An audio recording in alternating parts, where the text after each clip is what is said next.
Hello and welcome, everyone. Today we're talking about how to plan and execute a strategic communications campaign. Now, of course, before we do this, we first have to explain what exactly is a communications campaign. So let's talk about that. First, understand that a strategic communications campaign is used for internal communications. Now, the purpose of internal business communication is to inform, influence, and affect the attitudes, feelings, and behaviors of those in the organization to meet business objectives. And one way that we do this is by developing and executing strategic communications campaigns like the one we're going to talk about today. So with that in mind, a strategic communications campaign uses media, messaging, events, and activities to educate, inform, and influence an audience during a specific period of time and for a specific purpose. Put another way, a strategic communications campaign attempts to persuade an audience to take a specific action at a specific time. Now, it's likely that at work you have seen many strategic communications campaigns. They're often used in open enrollment or to encourage employees to complete required training or participate in an employee referral program. They're also used to promote safety protocols or to encourage employees to participate in professional development. They're used in support of organizational changes and to promote wellness programs or perhaps corporate social responsibility initiatives. They're also used to encourage employees to attend organizational events and to overall follow effective business practices.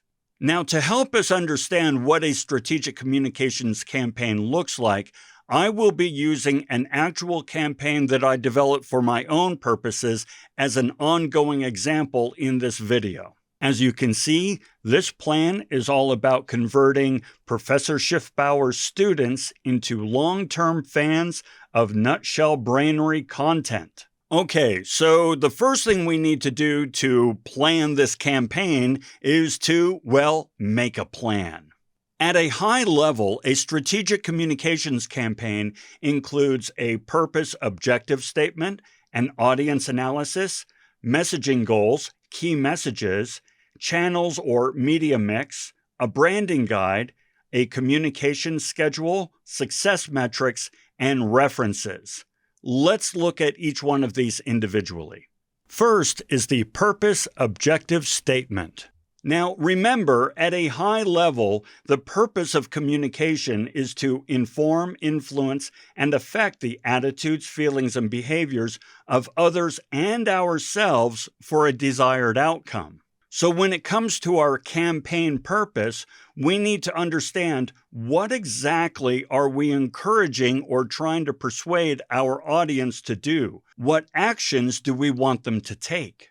Now, a good purpose or objective statement is one or two paragraphs that answers these questions. Who is your target audience?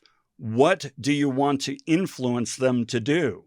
When will you communicate with this audience?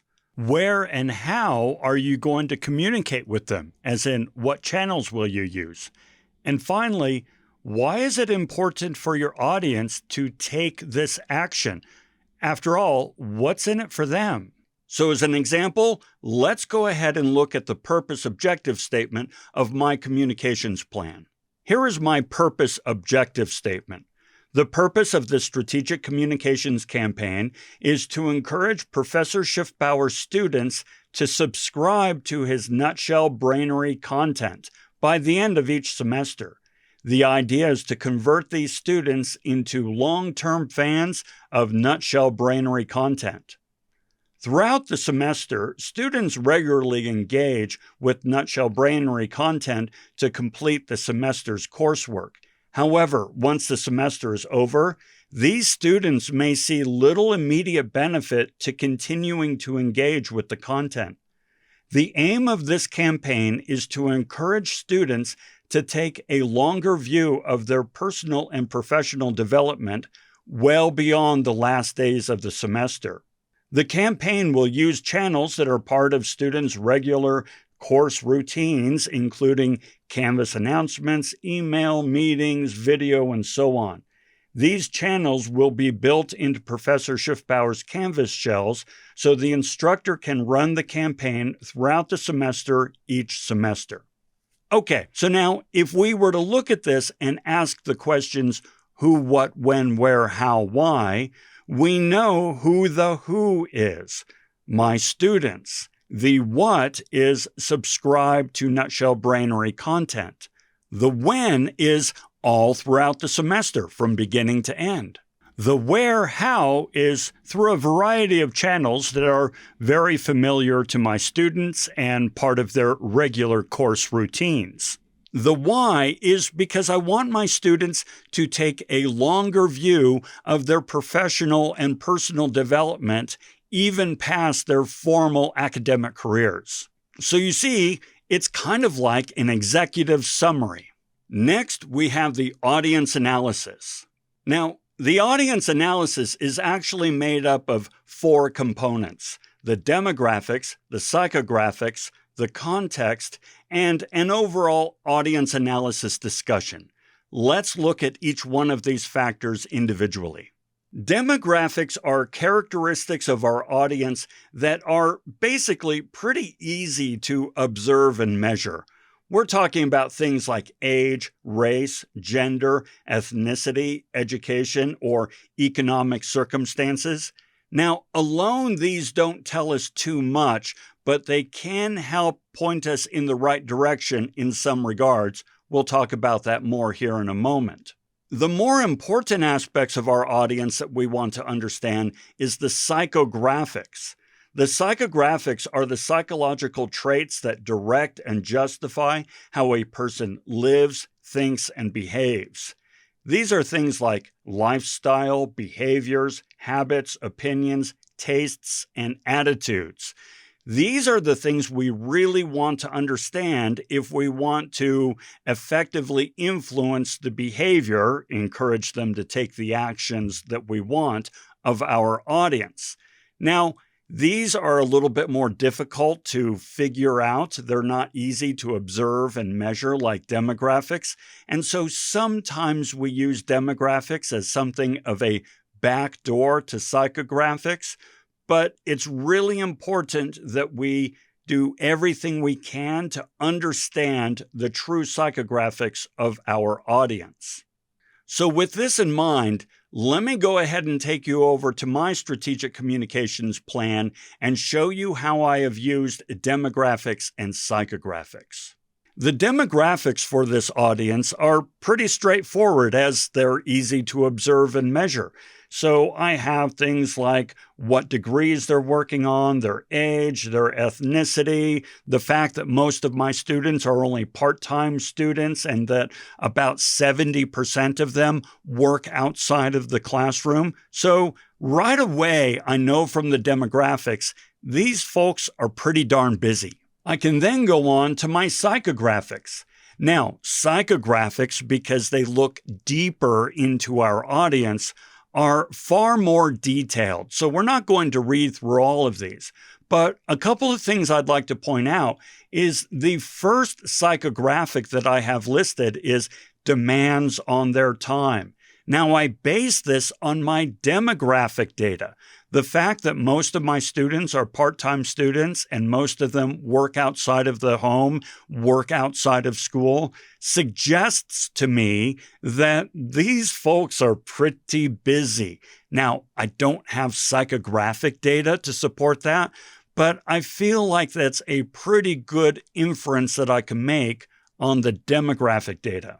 I then have all kinds of information that I researched online from various studies talking about how students respond to YouTube as an educational information source, their attitudes toward self-directed self-study, as well as information about how they feel about this old dude online giving them career and personal advice. I was able to collect this information from a pretty in-depth survey that I ran myself with my students. So as we see here, I have both primary and secondary data to draw upon. Okay, the next part of our audience analysis is the context. Now, these are the ways in which the circumstances, environment, those present, the social relationships, and background information shape the meaning and interpretation of messages exchanged between the sender and the receiver. Now, there are 4 types of context. We've got temporal context, physical, social, and cultural context. Let's look at each one of these. Temporal context is the ways in which time and space shape the meaning and interpretation of messages exchanged between the sender and the receiver. So, for instance, if I'm holding a class at 8 a.m. on a Monday, I need to understand that, you know what, my students may not be fully engaged so early on a Monday morning. Same way, if somebody asks an employee to stay late after 5 p.m. on a Friday, well, that message is going to be received differently than even if you're asking them to stay a few minutes late on a Thursday. Another example is if I am communicating with my students at the end of the semester when the final grades have been more or less baked in, I will likely find it more difficult to influence my students at this time because, frankly, they're done, right? It doesn't matter so much anymore. Whereas if I'm communicating with them at the beginning of the semester, now I have greater influence. Next, we have physical context, the ways in which the physical location shapes the meaning and interpretation of messages exchanged between the sender and the receiver. So, for instance, if I am giving a lecture over live stream, that is different than if I'm giving a lecture face-to-face. The physical context makes it more difficult for a student to pay attention in a live stream than in a lecture room. Same way, if somebody is sending or receiving texts in the middle of a movie in a movie theater, well, even though there's nothing wrong with texting, the fact that it's being done in a movie theater in the middle of a movie, that makes the behavior inappropriate. That's an example of physical context. Next, we have social context. This is the ways in which the social relationship between the sender and the receiver shapes the meaning and interpretation of the messages. So, for example, in terms of social relationships, we have professor and student, parent and child, manager and employee. Because of the nature of these relationships, one group has greater influence than the other in certain situations. But notice this only happens in the context of an organizational structure. So, for example, I have influence over my students as a professor, but then when the semester is over, that influence is gone. Same with the influence of a manager after an employee has left. At that point, the ability to influence based on this social context evaporates. Finally, we have cultural context. How the distinct values, benefits, communication styles, and experiences of different groups affect the meaning and interpretation of the message between the sender and receivers of these groups. So, for example, America is a very individualistic society, whereas China is a very collectivist society. Therefore, communicating between the two will have its challenges based on cultural context. We've got boomers communicating with Gen Z or vice versa, or Democrats and Republicans. Because of the worldview of these groups, this cultural context affects the way that we interpret each other's messages. So with this in mind, let me go over to my communications plan once again, and I'll show you how I have used context. So in terms of context, you see here I have the temporal context, the fact that once my students leave, I probably can't influence them as well, especially toward the end of the semester. I have physical context, which points out that not all of my classes are in person. Many of them are online, and so this presents a physical context challenge for me. Then I have my social context, the fact that we are professor and student, which works well through the semester, but toward the end of the semester, that social context has less influence. And finally, we have the cultural context.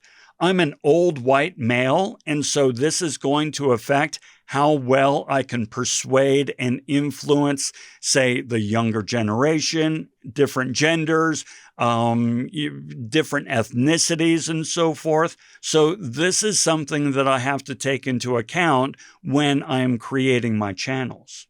Now, the final part of the audience analysis is the audience analysis discussion. Now, things like demographics, psychographics, and context are really all just disparate data points. Alone, they don't tell us too much. So the discussion section pulls that data together into a narrative that explains what all of this means to the campaign and how it will guide its design. So with that all set, let's look at my plan.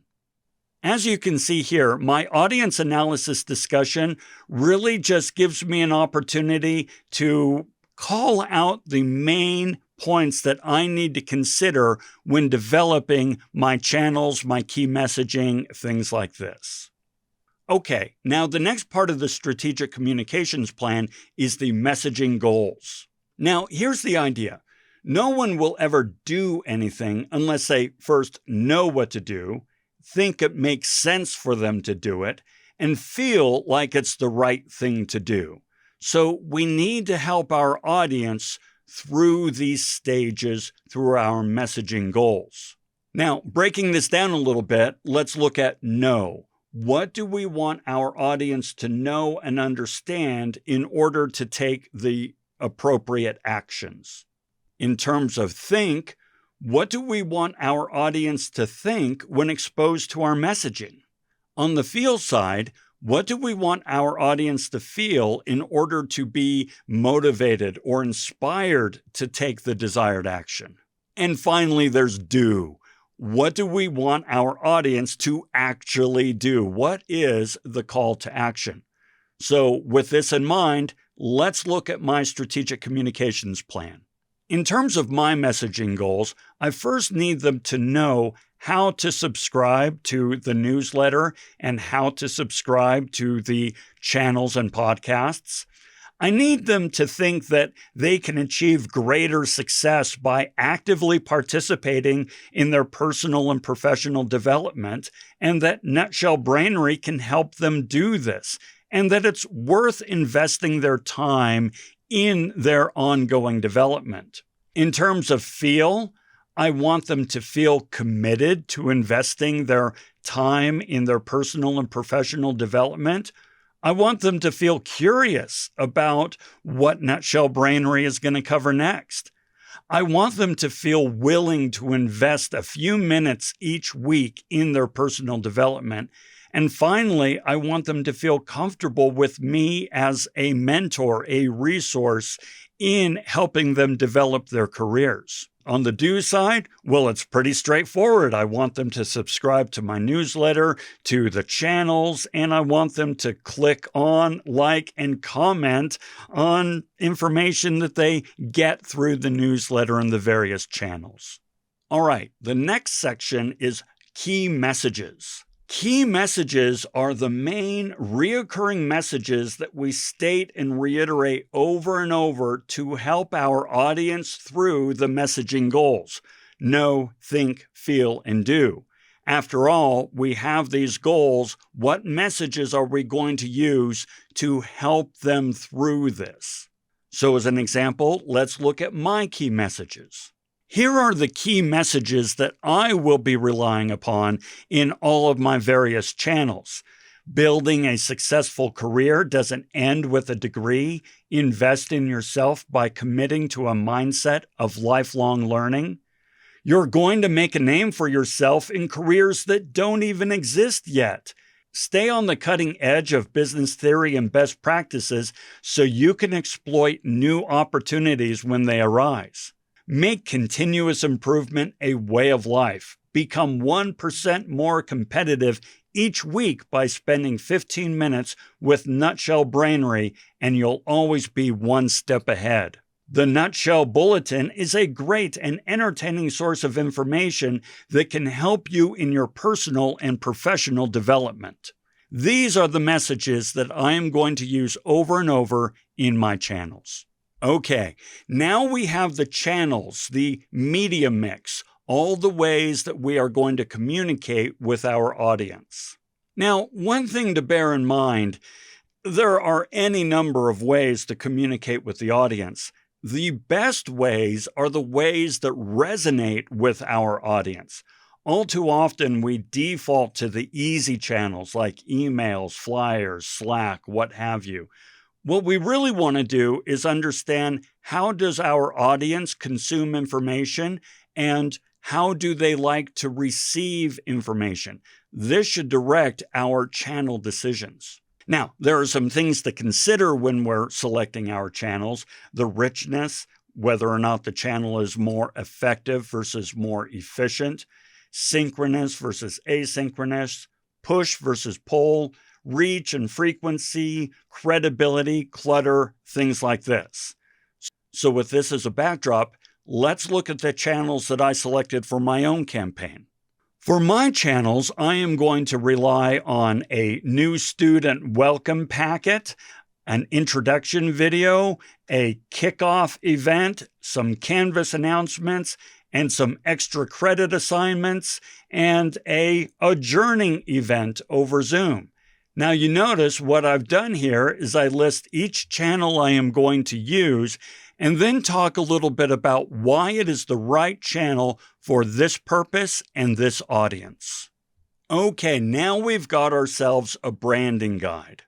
Now, the branding guide serves a pretty darn important purpose. After all, how hard do you want to make your audience work to understand your message? How hard do you want to make it for them to say yes?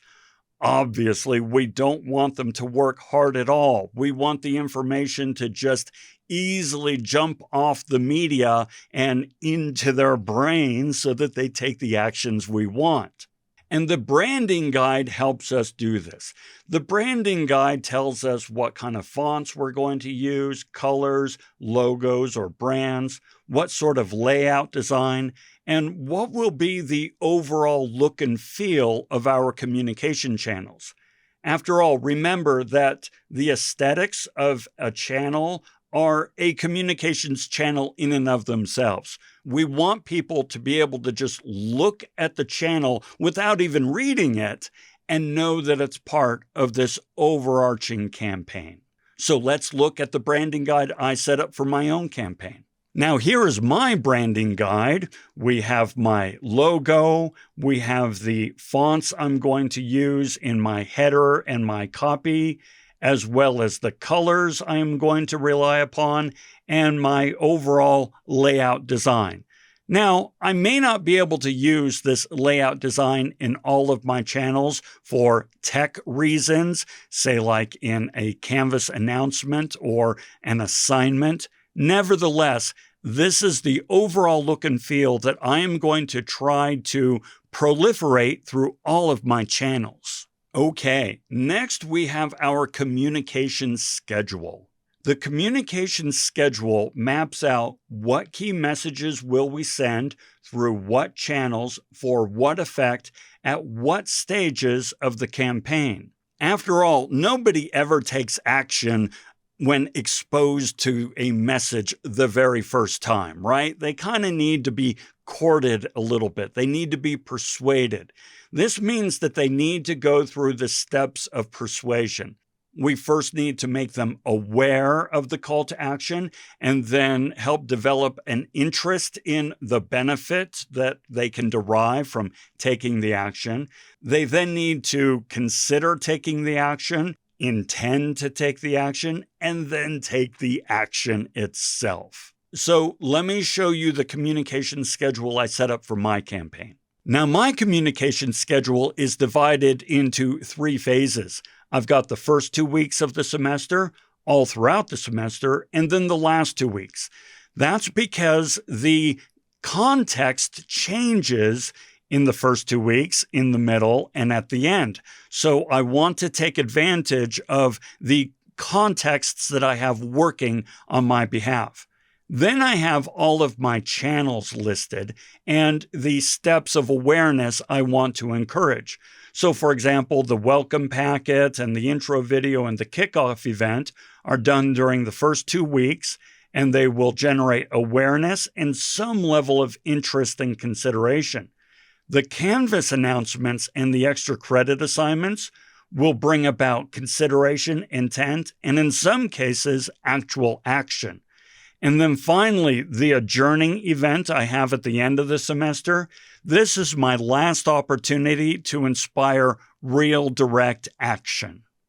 Then we have our success metrics. What will success look like for our campaign? What are we going to measure, and what will our goals be? It's likely that we are going to have both quantitative and qualitative goals. So, as an example, let's check out my campaign. Now, in my success measures, most of those that I have listed here are quantitative in nature, although I do have some qualitative metrics as well, just not included in this plan. I want 50% of my students to subscribe to the newsletter. I want 75% to subscribe to Nutshell Brainery. And I want 25% of my students to click on, like, and comment on one piece of content for the first newsletter that they receive after the end of the semester. The last part of our strategic communications plan is the references. Here's what we need to understand. The more accurate our information, the greater the odds of success. You see, the data guides our decisions, the channels we use, how we craft our messages, how we express the what's in it for our audience value proposition, which essentially means that the success or failure of our campaign is dependent on the quality of our data. So we want to make sure that we have good, solid references and data. Let me show you what I did for my campaign. My references list all the data that I found online. Now, in the case of the study that I did, the survey that I sent out to my students, you don't need to list primary data in your references section, but of course you'll want to mention where you got that information in your psychographic section, as I did. But here I have listed all of the articles and studies and so forth that I reference and use to support my case. Okay, so that's everything in our strategic communications plan. Now we have to actually put together the channels, the deliverables, the ways in which we will communicate with our audience. Now, we detailed this in our, what section was it? The channels media mix section. So let me show you some examples of the channels I developed for this campaign that I'm running with my students. The first one I have here is my introduction video in which I build awareness of the Nutshell Brainery suite of channels, if you will. So we have the website, we have the articles that are included in the website, and then a little explanation of the Nutshell Brainery YouTube channel, as well as the Lon Schiffbauer Personal and Professional Development channel. Again, this is just to build awareness of the existence of these materials. I also have the welcome packet that I mentioned in my plan that will welcome the students on board for each new semester. And in this packet, once again, I build awareness of the channels, the website, and of the Brainery Bulletin, the newsletter that I want my students to subscribe to. So with this channel, once again, I am building awareness of the Nutshell Brainery group. I also have the extra credit assignment that I am offering my students. They can earn points by actually subscribing to the newsletter and channels and things like that. Now notice, in each one of these channels, I include key messages. So for example, in the extra credit assignment here, I have building a successful career doesn't end with a degree. Invest in yourself by committing to a mindset of lifelong learning. In this welcome packet page, I have you're going to build a name for yourself in careers that don't even exist yet.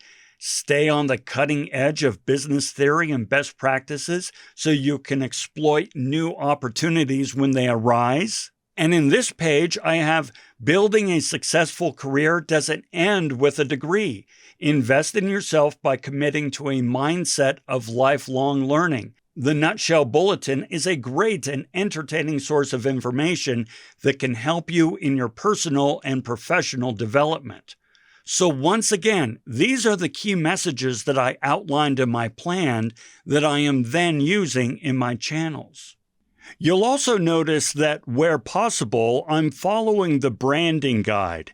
Remember, I want to have a consistent look and feel throughout all of my channels, and I'm able to do that for the most part. Of course, as I mentioned earlier, I'm not always able to do that on Canvas and in other platforms, but where possible, I am maintaining the look and feel and fonts and colors wherever I can.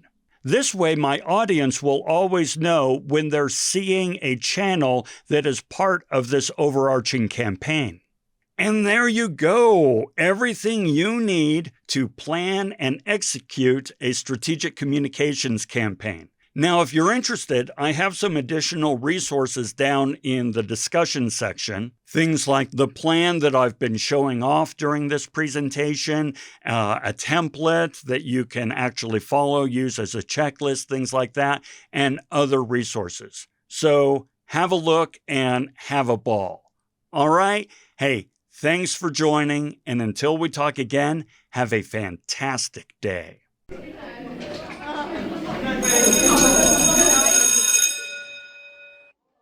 Hey, thanks a lot for watching this video. And, well, if you're still here, you're a special kind of awesome. There are other ways that you can support this channel that we would like to invite you to consider. For example, we have accounts at both Patreon and YouTube Community. They offer a variety of benefits. It's the very same benefits at the same price levels. So whichever platform you prefer, whether Patreon or YouTube Community, we invite you to take a look at what's waiting there for you. What else do we have? We also have merch. I know, right?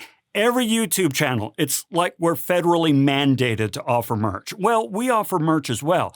But in addition to hats and coats and things like that, we also offer study materials such as case studies and articles and study guides, or even PowerPoint presentations. These are things that you can use in your own lectures or in your own personal or professional studies. We also have an Amazon affiliate link. It's in the description below. And like any other affiliate link, it doesn't cost you a penny more to order through this link. However, it really helps the channel. Furthermore, we also have a newsletter called the Brainery Bulletin, and we would love to have you subscribe. In this bulletin, I have a variety of, well, behind-the-scenes pictures and updates, things that I'm working on that you can look forward to seeing in your queue here soon. I also offer a variety of live stream workshops to all of my subscribers, so take a look at that. And then finally, if you like Nutshell Brainery, you'll love our podcasts as well. Once again, links in the description, so take a look and we would love to have you as our newest listener. All right, thanks again, and this time, for real, until we talk again, have a fantastic day.